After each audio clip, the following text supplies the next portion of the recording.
Hello, here we are with Angie Fernandez, Ana Mora, and Carlos Barking, three members of our Belen community who are also Pedro fans, to talk a little bit about their experiences. Thank you for coming. Thank you for doing this. Thank you.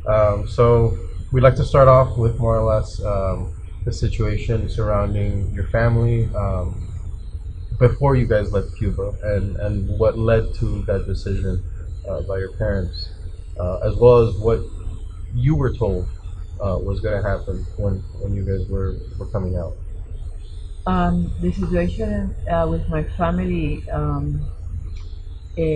Monsignor Pedro was my father's uncle, and so he was always writing um, pastoral letters that were illegal to have, and I would, even though I was 14 years old when all this started, I became very involved in the counter-revolution, and my family was never a Fidelista, and so they were in some kind of danger, but not great danger, I would think. But I was very loudmouth since then, and so my parents were concerned that I was talking too much, or that whatever something would happen to me. That's what they told me.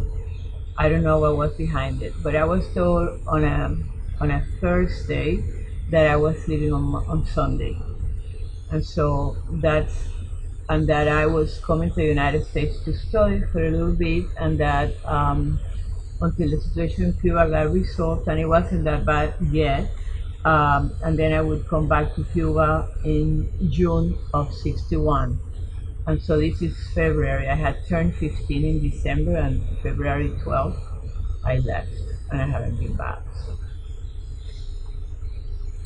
Um, my situation, my mom, my uncle was a kind of revolutionary. He was not with Batista, he was not Fidelista either, and he was doing all he could to topple Fidel. My mom, being his sister, was sentenced to this next month. She was sentenced to 30 years in prison, and my uncle was executed. We went to my brother's godfather, who was the consul in in Havana, and through him and his wife, I don't know what happened, how it was done, but we ended up here through Pedro Pan. My mom had a younger brother here, and we were to be sent to their house, which we did live with them for approximately a year and a half.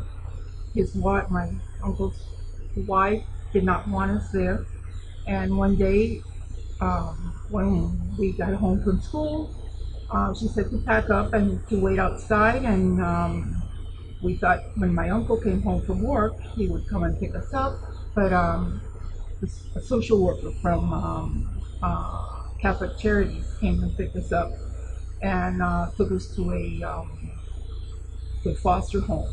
From there, we were sent to Ohio, and there they separated my brother and I, and we lived with two beautiful American families who raised us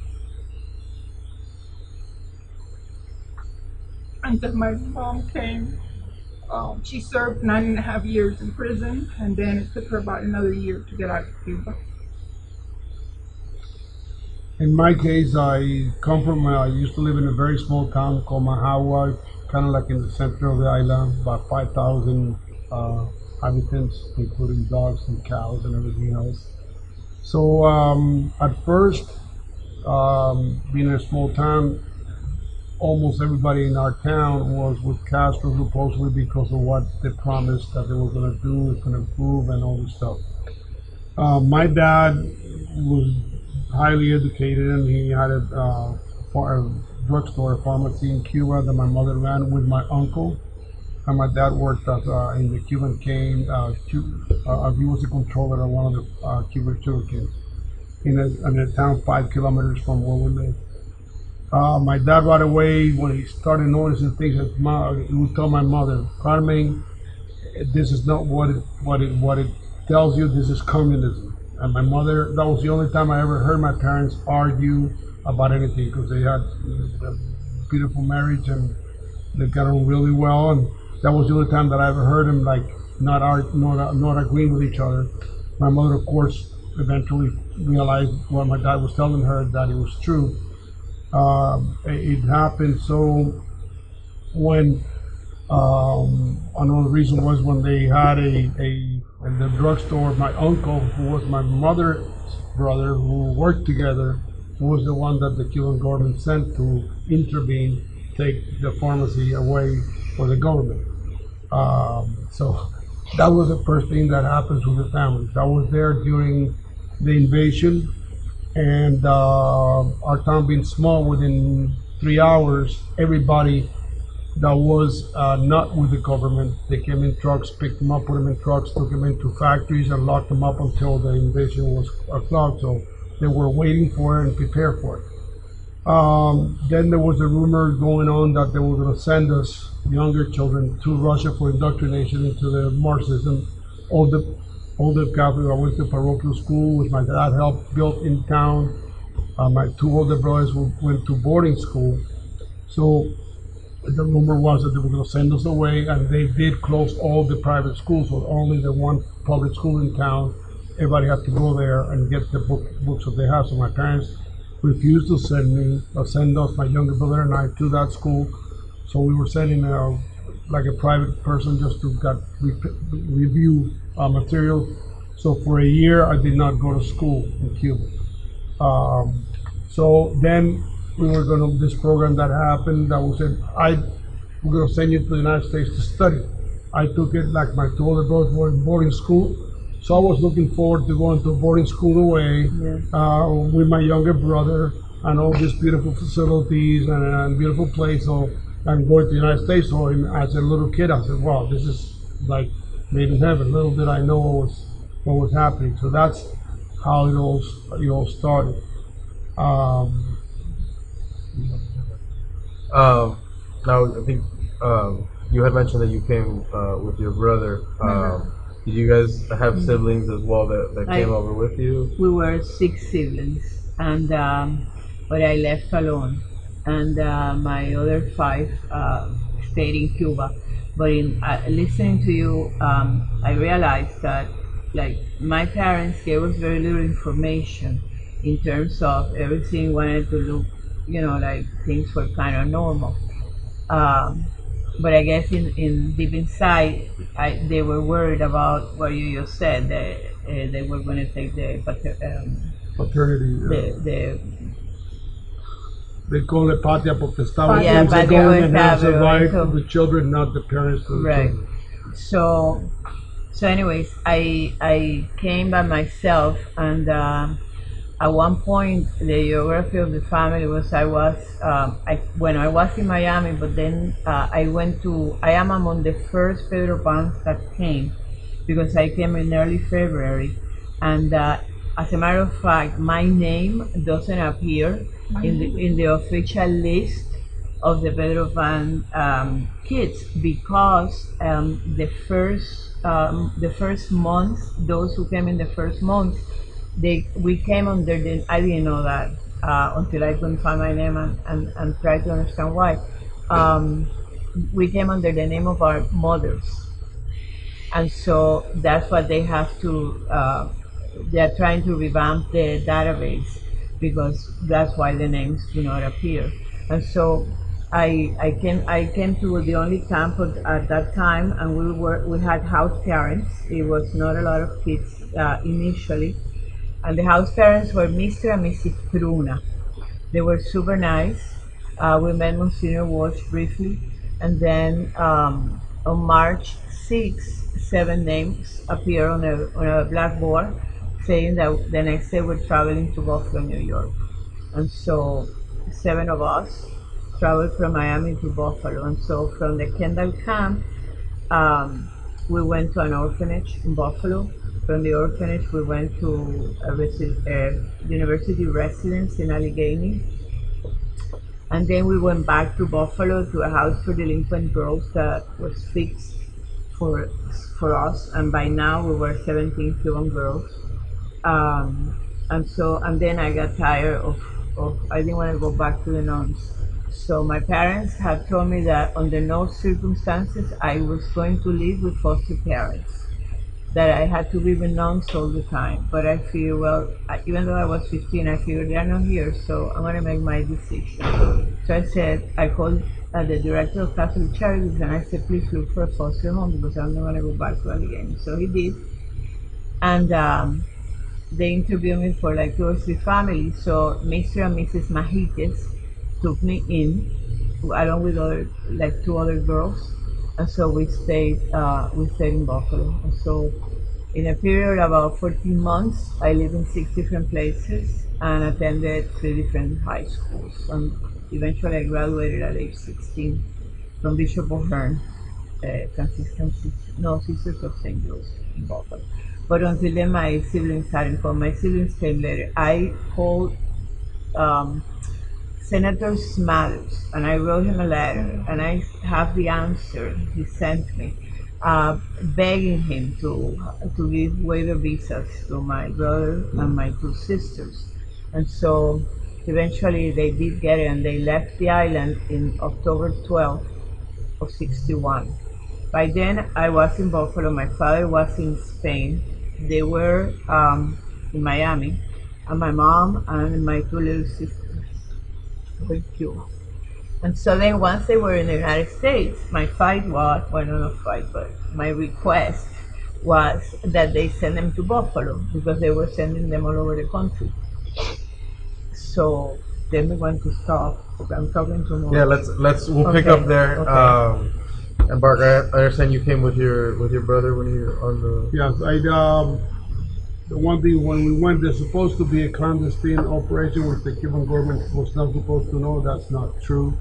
And the reason I know is because when we went to the airport in Havana, my parents drove overnight and we stayed at the hotel in Havana the next day boarding, and then they put me into what they call la pecera, which is Oh my a God. fish I tank, was in la which is a pecera. glass God. door round. I and started crying in la once you pecera. go in there, you see your parents and your family outside, but you don't. That's it. So Like a fishbowl. they opened up when I was ready to board a plane, because you walked out into a tarmac and then you went up the stairs into the plane. But before you were, there was a militia guy, and I had a little suitcase, and he tells me, open up your suitcase. So I open up the suitcase, and he looks at it and he tells me, okay, pick 3 changes of clothes. So I picked 2 white short sleeve shirts, not being in a hot weather, and then another short sleeve shirt had a black, something like a stripe here, and 3 pants. And so I picked my stuff, and he goes up, took the rest of the stuff, take it out, and put it away, and closed my. Said, go ahead, leave. So got up into the plane. My younger brother Ralph. The reason my parents could not come is because they figured, and they were right, that we were safe here. My 2 older brothers, who were in the military age and could not get out legally, would not safe. So they stayed back to tender for my 2 older brothers and send my younger brother Ralph and myself over to the United States. When we arrived, my first fear, of course, at first I was excited. Got to Miami Airport. It looked like a basement. And we went there, and then there was a person called George Walsh, which his son came to Belen and graduated from here. He was the one in charge of putting us in a Ford kind of a minivan and drive us from the airport and he's the one that decided where you were going to stay. So on the trip from the airport to Florida City, back then, imagine 1962 Crum Avenue. I figured that was Crum Avenue afterwards. Back then, I had no idea what it was. But I know it's all dark and trees, and you could not see a light at night. And he gets to Matacumbe, and it was all dark. So I was scared. I hope they don't leave me here. So I prayed that because he was debating whether I was close to 14. And once you were 14, you will not go to Florida City because it had girls there. So I was praying, please, I want to go. I had no idea what Florida City was, but I think it got to be better than this. A little less scary. So he made the decision, thank God, at that time, to keep us, my brother and I, together. So we went and drove down to Florida City. We got there like at 9 o'clock at night, give or take 9:30. And then we went to the nuns that had like a little office. They did not take care of us, but there were nuns in charge of the camp. And I remember they called it a little ladrillo, which is like a little candy like this and a pint of milk. They gave us each that, and then said, okay, go to sleep now. So it was like 10:30, 11 o'clock by the time they sent me to the place to go to sleep. When I opened the door to that, which is kind of like, there was house parents, there were a married couple that ran that, and it was like 35 of us that were there. I walk in, and at night, and I see cuts everywhere. Yeah. So at night, you open up cuts and you slept there. In the morning, you pick them up and close them. So they put me like here, my brother up there, and I could hear him crying to himself, and I myself here that first night. It was, that's when it hit you. You're no longer with your parents, you're on your own, and this is total reality and a total strange. So that's how it started. And you came with your brother? My younger brother. And I think you mentioned that you were told. We were told that it was for a little while. We were coming on a vacation, short vacation. Here we are, and it was. I don't know if it was because we were so young. My brother was 8, I was 9. Or maybe because we didn't want to believe, because we had visited my mom before leaving in the prison. We didn't know that my uncle had been executed. I don't think I really absorbed the whole thing of my mom being in prison, or that we didn't even know she was sentenced to 30 years. We found out actually, my uncle's wife told us when the Bay of Pig exchange for medicines, the prisoners came. We were sitting, I don't know, watching TV, waiting to see. My brother and I were in front of the TV waiting to see if my uncle perhaps was there. I mean, and now you look back and you say, well, he wasn't in the Bay of Pigs, but I mean, little kids, you don't realize that. And she blurted out that he had been killed, that we would never see them again, that we were never going to see my mom. And it was just a cruel way of finding out the reality. I think from then on, we grew up very within minutes. We realized that we were not going to see them anytime soon, and that this was a long. Were you and your brother ever separated? We did when we got to Ohio. Actually, when they sent us to Ohio, we went to a little town, Sydney, Ohio. It had a town square. It was a Canadian-American family. The details are not clear. They told us that the patriarch had died in Canada. We were not citizens or residents. We didn't have anything. We could not go. So this was in the summer. I forget what year, but it was 62, probably 63. 63, in the summer of 63, and we were sent temporarily to Cincinnati, and we were separated there. By the time they came back, we had already started school. September, it was already September. We were both very settled in, and even though we were not, in the same house or anything, my brother's family was beautiful. Very generous-hearted American family. They had 9 kids of their own, and they had another Cuban boy, older than my brother, that they had not adopted but taken in. Those were not foster homes. They were through Catholic Charities in Ohio, through the church, and these families had volunteered. The same with my family. They only had one girl. They had a little girl, Mary Claire, and they took me in out of the goodness of their heart.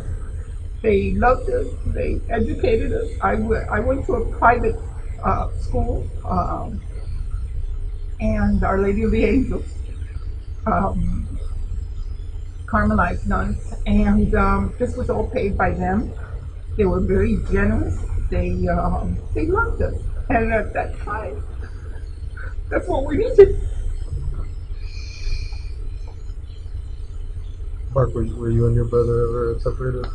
Yeah, when I first went to Florida City, I was there for 11 months with the house parents, and it was there that okay, first was a month later was the Cuban Missile Crisis, and being at Florida City next to Homestead Air Force Base, which we visited, and I guess they took us there so that we could fly back to Cuba. How powerful the United States was. That's what because we wrote the letters. You know, I saw all these planes, F-101, F-103, and B-52s. So we write what we see. They take us on a tour to Homestead Air Force Base. So a month after being there, not thinking, you know, my parents are coming right behind us. There was a Cuban Missile Crisis where we were at the brink of World War III.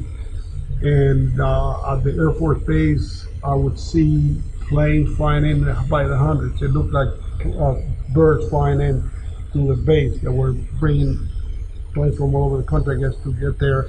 And I would go down, nearby, and you see missiles pointing towards Cuba. So that was the first shock. I said, well, I'll never see my parents ever again. So that was traumatic. And at that point in time, I really didn't care much about anything.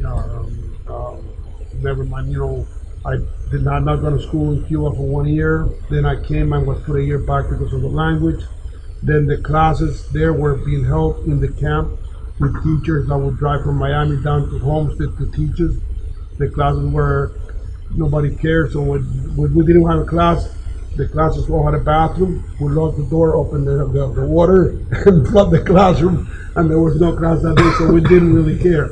But then there was a person by the last name of Pedro, which were backup house parents. They would substitute when the regular house parents were going on the weekend off.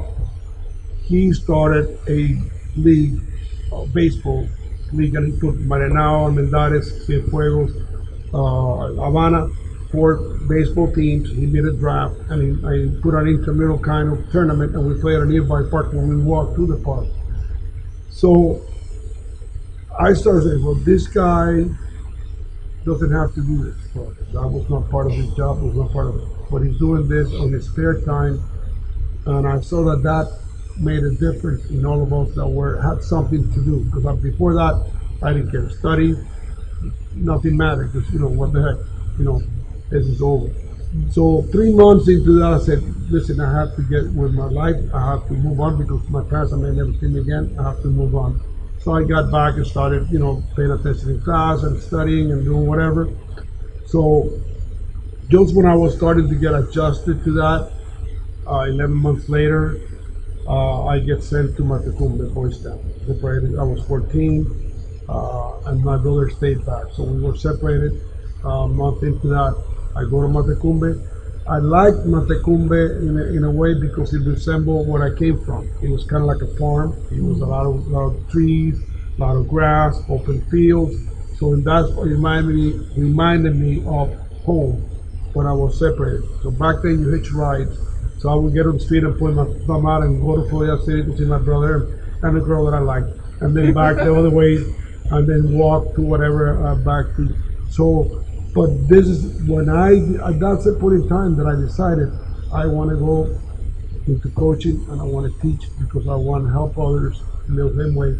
And being in camps, I found out that most of us who were able to stay and manage to do okay were because we had things to do with our lives in our spare time that kept us out of trouble. Those guys that are always in trouble, they didn't do anything after school or they skipped school and they get into trouble. So I said, you know, you give a child free time and they'll find something to do, not always the right thing, but you keep them busy, better chance of them being successful. So back then, I knew what I wanted to do with my life.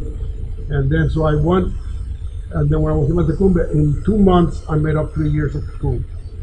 So they put me in this thing and they would test me and they kept moving me up until they put me back in the mainstream and they put me in 9th grade, 2nd semester in a public school, middle school. That was another shock because I felt protected, people spoke Spanish, whatever. Also, 2nd semester in a school where I would get lost in the halls walking, and not a word of English. Teachers would ask me questions, I would be mute because I didn't know the language at all. But that was the first, big change. And then,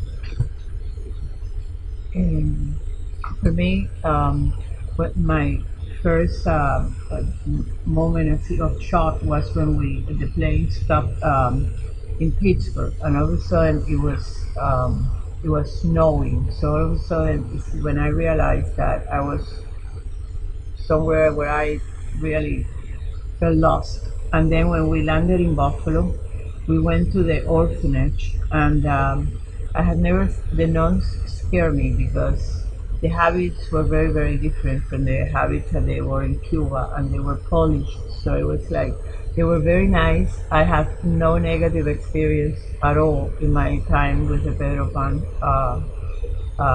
people. And they were nice, but it was very scary. Like, I wouldn't go to the bathroom alone at night. I would wake up some other girl, and then we would walk together because it was scary. And then we were sent to the mountains of Allegheny afterwards. And so there is when we were at the residence, and we went to school in a different town. And it was, by then, it was 17 of us. And in the summer, when we went, when the invasion took place, and we went to the rec room to study when we came from school. Well, before that, I had met Father Sardinia out of God incidences. He was very good friends with my parents, but I didn't know him, and I didn't even know he was there. And so the first ice cream that I had in Buffalo was with him. That's before we went to Allegheny. And he told us, oh, no, Fidel is falling, don't worry, you're going to Cuba in a month or two. And so when we finished the ice cream, the girls and I went and got toys for our siblings. And then April 17th came around, and when we came from school, we saw the island with I'll never forget it. It had a black cross in the middle, and it was like we all went crazy. Some of us were silent, others started screaming, and the nuns didn't know what to do with us. The next day in school, the principal brought us to her office and kind of talked, and one of them told us that instead of crying or giving so much, spending so much money in stamps, we should say masses. So I got mad at her, and I told her off in Spanish. And then, so then when finally my sisters, then we went back to the city, and my sister and my brother came in October. And so when we went back to the city, Catholic churches had a priest that wanted a leave of absence. It was a seminarian, almost ready to be ordained. And so the director of Catholic Charities said, I have, because he's the one that tells us the story, he said, I have 17 children. I have 17 Cuban children. Mind you, we were all girls from ages 13 to 17. And so we have Cuban children that need to be taken care of in the summer. Would you like to take over and this and that? So he said, of course. Little did he know that 17 girls were going to fall in love with him. And so we made his life really difficult, because first of all, he came with parchisi and little games because he said children. And so it was like we were bored. So, but then they took us in day trips everywhere, to the Niagara Falls, to Lake Erie, to everywhere. And then we met guys, and we were square dancing. And so, but he had to leave. He didn't want to stay. So then we didn't talk to him for 24 hours. And so we had a lot of stories from that house in the city in the summer. And how hard was the language barrier? I know Bart talked a little bit about. When I was I was in Cuba, estaba en el apostolado, and I had classes in English in the afternoon and Spanish in the morning. But I didn't speak. I understood a little bit, but I didn't speak. That's right. And I would say yes, and sometimes say no, just to make sure. No, but a little book that they taught in school, CJ Run or and Sultan. But in San Elizabeth Academy. San Elizabeth was right across from St. Bonaventure University. And so there was a nun that was Portuguese. And so she spoke Portuguese and we spoke Spanish. So that's how we understood. And then when the superior started screaming at us for whatever, we would curse her in Spanish. But the language wasn't that difficult because I think if you're a talker, you cannot be quiet. So in a little while, I started speaking at the point, and then they didn't push me back. So that's why I graduated at 16. Yeah, by the time I got to Bishop O'Hearn in September of 61, I was pretty fluent. And so it was not a real problem. And my foster parents were from Spain. They spoke perfect English because they had been in Buffalo for a while, but they were from Spain. So we talked English and Spanish at home. And then my brother and sisters finally came to Buffalo in October, and I was in the foster home. And that was probably one of the most painful days in my life because I was so happy that they were coming and that all the work to get them there had happened. But then when they got off the plane, they started calling for my mom. And so it was like that, you couldn't do anything. And so they had big coats and they were like, they looked like refugees. And so they hugged me and they thought that they were going to come and live with me. But I was in the foster home and, we were 3 already. So they went to the orphanage. And the orphanage, I mean, again, all the treatment was excellent, but it was a different way of life. And the nuns did not allow my brother to be with my sisters or to see them. So they would, at night, they would hide, and then they would hide to talk to him. So that was very difficult. But my foster parents were excellent. And then the summer school principal, Mr. Robert Howe, who had been, he had graduated from Canisius High School and college. He loved us. And I have been in his school in the summer. So he knew my sisters and my brother were here. So then constantly they would do weekend things. So they hosted my siblings, and then my foster parents got us together. So I mean, they did everything possible to have. And then after my brother died, my foster parents went to the cemetery every week to bring flowers to his grave.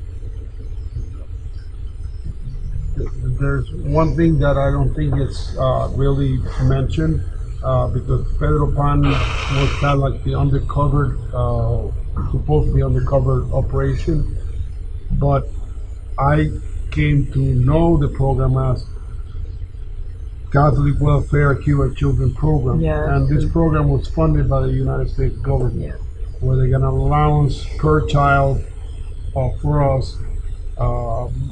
And then it was run through the Catholic Welfare Cuba Children Program. Lucina was in charge of it, but I think that kind of gets lost with the Pedro Pan thing, and it's not really mentioned how the program was, because it was funded by the USA government, and the one who ran the program was the Catholic Welfare, Catholic Charities, and it was known Catholic Welfare Cuban Children Program, and it was specifically for us.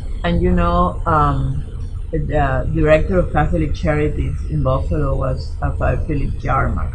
Father Jarmark eventually left the priesthood, and he was working with Catholic Health Services in Broward County. So when I found out, I met with him to thank him because he was so generous with us.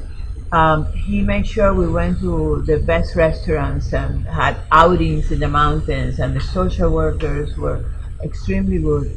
And then every week we got $7 allowance, and $7 per girl in 1961 was a lot of money. I got $1.15 allowance. So we were like, wow. And so when I met him for dinner, as a married adult already here, I said, one of the things I wanted to say is thank you because you were so generous when you gave us $7 a week. And he said, well, I had no idea how girls function, but I figured you needed a lot of money for your things and for makeup and things like that. So most of the money went to stamps because we were always writing. I was gonna ask that. How often did you guys get to speak to your parents? Never. Okay, no, then, I mean, it was funny because my telephone number here was number 8. So back then, when you place a call to Cuba, you had to place a call and wait maybe a month, 2 months, or whatever, 3 months before you got it. And when you got the call, because it was through an operator, they would, put in, and then you had a short time, and you can hardly hear it because it was really bad communication. But it was funny because when I called the operator to find out about where I was in line, they told me, "Oh, you're the one with the number 8," because it was single-digit number. But yeah, that's how. I never spoke to my mom until she got here for all those 10, 12 years.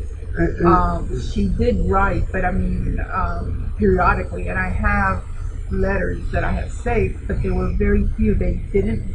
She was in prison, so sometimes they didn't mail the letters. Sometimes they just And tore them up. there's one thing though that I learned too now as a parent and a grandparent, teacher. It's that I thank my parents for the sacrifice that they made. I know that it was a lot harder on them than it was on me because I got used. I was young. So my brother the same.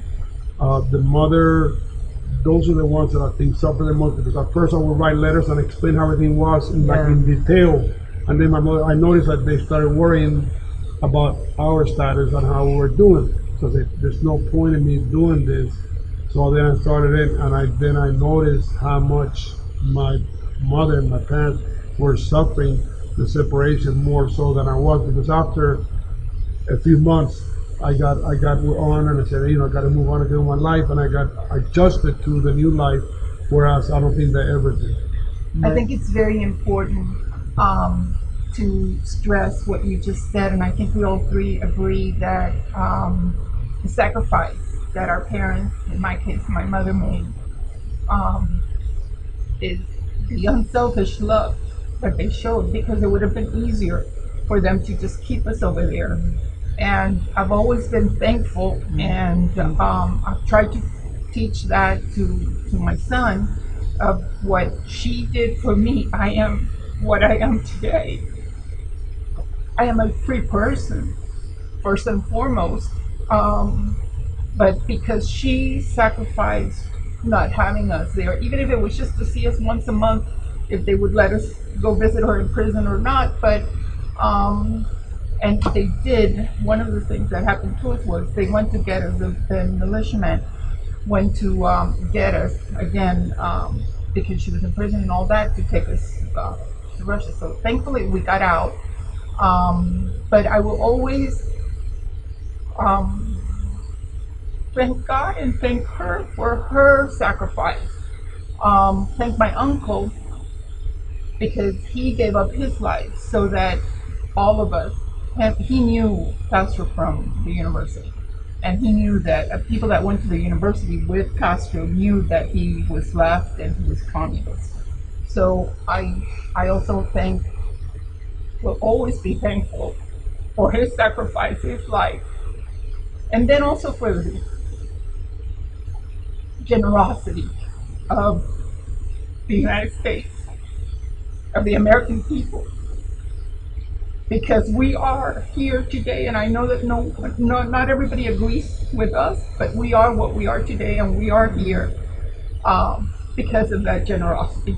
The American people are very generous and very giving, and I thank God for that, and obviously for God having always taken care of us. I barely spoke to my mom. She was very watched and persecuted in a way, and they, for some reason, I mean, they didn't allow her calls.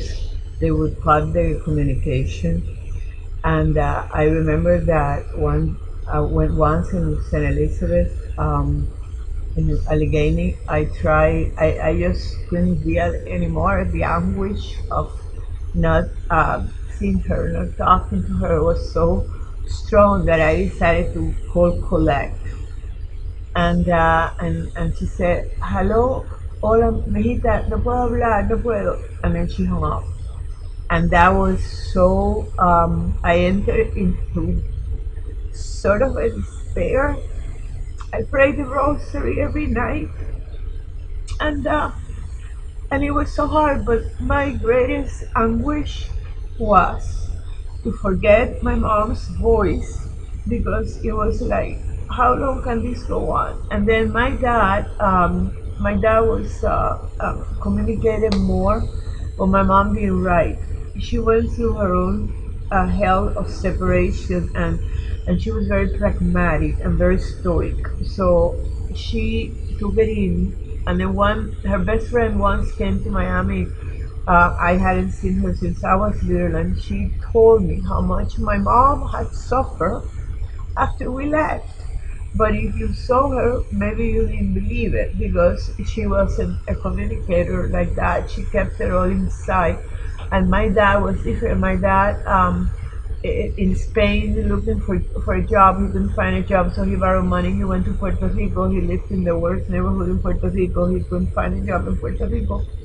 And then he borrowed money to come and see us, because he couldn't be without us. But that was his personality. And so he came in December of '61. And when he saw my brothers and sisters, my brother and my sisters in such, in the orphanage and all that, he wanted to stay. And Catholic Charities offered him to stay, because the idea was to reunite the family.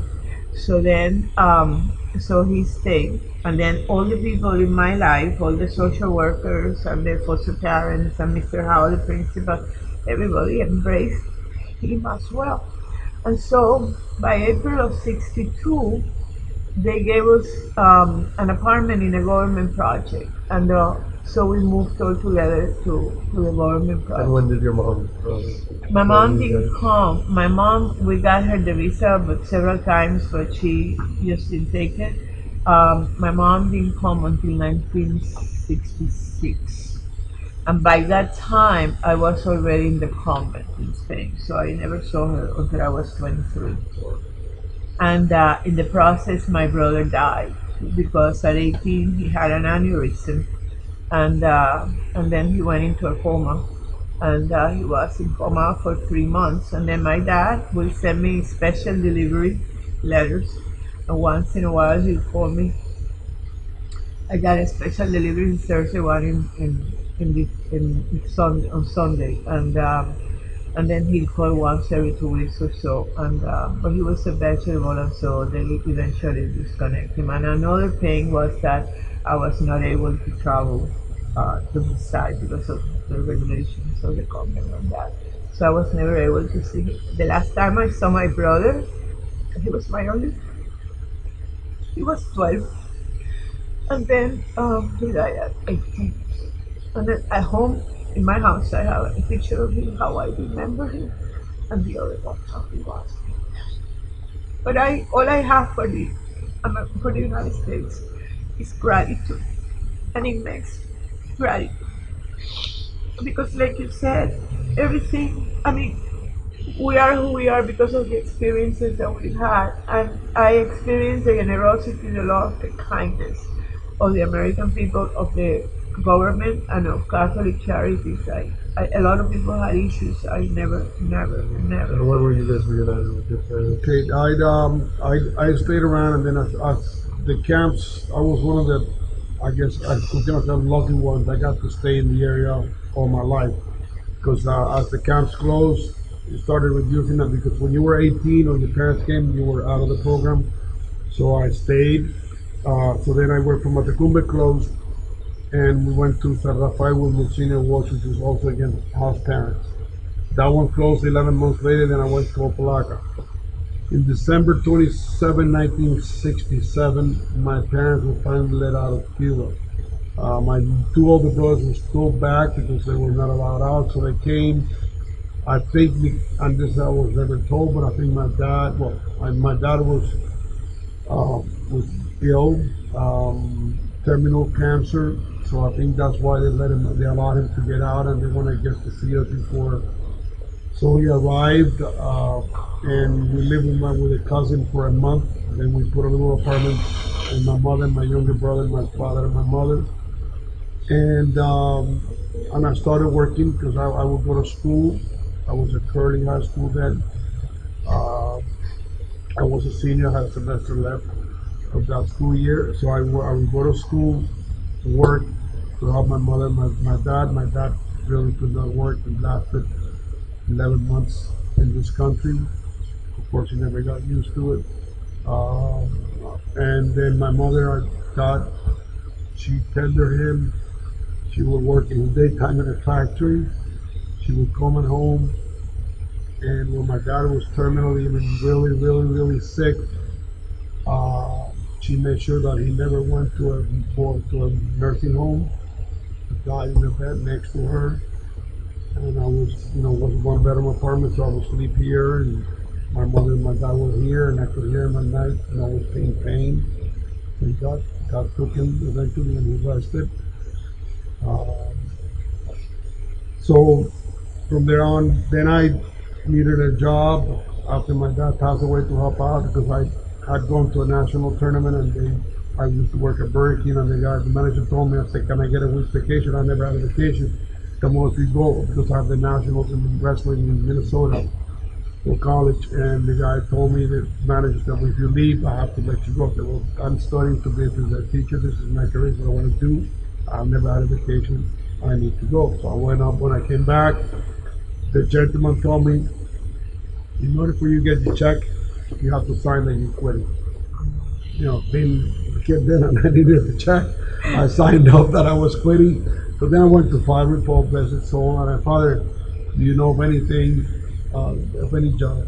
That because I lost my job and I need to help my mother and whatever. So he told me, okay, here. This was Sweet Dreams, which was what was left over at the time of the Catholic Welfare Cuban Children Program in Miami. So he told me, okay, Cuartas, which is the one in charge of the little kids, going to be on vacation for the summer. Would you like to work the summer for him? I said, of course, great. So I was boarding in camp, taking care of the little one, the younger kids, the middle school kids. And when the summer was about to end, Father people, I guess they liked how I worked with the kids and how I mixed with them and so on. That was easy work anyway, because I enjoyed it. Which I was like one of them at the time, almost. And then so they told me they weren't happy with the person in charge of the older kids. They did not really say, would you like to stay and work with the other dorm? I said, of course. So I was put in charge of the high school kids in the dorm, and I worked as a counselor for the Catholic Welfare Bureau for 2 or 3 years until I started working at Belen. In the first year, I worked at Belen was part-time. It was called part-time. It was Monday, Wednesday, Friday, 7 classes a day. Each class was 6. It was 2 classes combined in one basketball court. That's what Bart Paul was to make up some things there to do. When the school year ended that year, the kids would ask me, are you staying for next year? I said, of course I'm staying. And he said, no, because no PE teacher ever stays working at Belen. So that's how it is. So I worked there. Then when I became full-time, one check would go to my mother, and the other one would go to me to save money, because at the time I had a girlfriend. I was trying to get married. So then I started working at Belen. When I got married, then I left the Catholic Welfare program. And the last camp was in Santa Marta, up by near the house in Biscayne Boulevard. Father Paul was there in Monsignor Ward. That was Santa Marta. That was the end. That was, I think, the end of the camp. And by that time, it had shrunk to a handful of kids. What year was that? I want to say that was 69, 70, around there. Maybe 1970. Because I was 70, no, maybe 72, 73, around there. Because the last year I worked in Sweet Dreams was 1970, 71. After that, like a few months later, they closed that one and they moved to Santa Marta, which is a little parish church up Biscayne Boulevard near Yeah. the diocese. Yeah, it's next And to the there. Paul was Sorry. there, and Monsignor was there. It was like, and again, like another 2 rows of apartment buildings out in west of Biscayne Boulevard, and they had a little church. Actually, my first one was baptized there, Padre Paul, in Santa Marta, and from there, he had like some of them were actually still Pedro fans that were over 18, but they didn't have anybody and they never reunited with family. They stayed there until they got the feeling the word Messina was let them stay because once you were 18, you were not supposed to, and the government would stop funding. And I have a funny story. With my 115 on Saturdays, they'll take us to downtown and we go around. We buy our clothing in Richard, which is an old store in the basement. So back then, the movie was 50 cents, and arroz chino a canton was 55 cents. So with my dollar 15, on this Saturday we went out, we go to one, and then we go to canton to eat the fried chicken. One day I had not eaten casco de guayaba with queso crema since I left Cuba. So I ordered, say, can I have, and it was more money than the fried rice. It was 50 cents, 60 cents. I don't have enough money. So they made me send me to the back to wash dishes to pay off for that. And Anna, how are you reunited with your? My mom came in, I want to say 1970, early 1970. I remember I was babysitting up in Ohio, Cincinnati, and we got a call that she was coming. We had gotten a call that she was coming, that she might be coming, but at that time, sometimes you went and to the airport and they would let you go, and so the day that we got the call that she was in Miami was 1970, and I was babysitting. I remember it was her voice, it was her, but it was very, very awkward because it had been so many years, and you want to say all these things that you have imagined for so many years, all these things you're going to say, and then you freeze, So my brother and I flew down. The families asked us if we wanted to stay over there. They offered her to fly, and anyways, we were reunited with her. She didn't want to go up to Cincinnati. We were reunited. My brother, by that time, had already been diagnosed with juvenile diabetes, and he was diagnosed when we were here in Miami still. And it was a very severe, it was emotional type diabetes. Nobody else in the family had it. And he couldn't stay here for long. I think the memories of what we had gone through, and it was just too much. Every time he would end up in the Variety Children's Hospital, now Miami Children's Hospital, and Jackson, many, many times. So he would go back to Cincinnati to his family. They eventually made him vice president of they had a company, and he was made vice president of that company, and he also died. We share this when he was 33 from diabetes, and I still miss him. I'm sure you miss your brother. Well, thank you guys very much.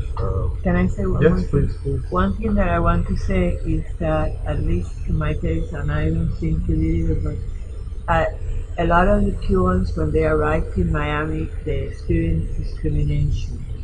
But I have absolutely no experience of that. For us, every place that we set foot, the pain was the separation from our families, the uprooting, the uncertainty of the future, but the love, the kindness, the hospitality that we experienced came from everywhere we went, in all these places that I have mentioned, all the people that we have encountered, and never experienced any discrimination. I think that even though we did experience a lot of challenges, and Some of them were because not our families, but because here throughout life, people make choices that hurt us. At the same time, I think God, the Holy Spirit, human nature opened the doors for us and gave us people that loved us, that opened more doors for us. And at the end of the day, I think that our experience made us grow, not only in maturity but also spiritually. You prayed the rosary. I prayed every night. You know, we always turn to God. The three of us, I think, we have that in common too. You thank God because I think we're all better persons for our experiences, as hard as they were. Definitely. One of the things that got along with what she mentioned is that, you know, they also, those of us who stayed, they did put us in very good schools. I remember there was a bus that would take us. It was Monsignor Pay, Curly, LaSalle, and Belen, and if you went to public schools, they drop us up in the morning, pick us up in the afternoon, take us back. Those of us who did sports, there was a bus that came out 6:30. Now, if you missed the bus, you had to hitch a ride to Baraka because there was no other bus, and you had to go study hall at night. But God, you know, provide always. There's one thing that I learned is at first when I started doing things and things would not happen, so it's only in God's hand. And then sometimes things didn't happen the way I was hoping. I said, well, it's in God's hand. But I said, God gives us the tools to work with, so we have to make good out of it as well. He gives us the freedom. And that's the difference for us to make good on His gifts, for us to find them and use them for the good of others. Yes. I think we because of our experiences, when we have someone in front of us and we have an opportunity, I think all of us, to help them or to assist them, that's what we're there for, to serve others the way we were served. That's why I love to work with the kids. It's my passion, my love. I can imagine myself doing anything else because that's what I try to do. Everything that happened in my life, make it positive, and thank God because those experiences allow me to understand my students in a better way. Thank you guys very much for your time. Thank you. Thank Thank you you. for doing this, all of you.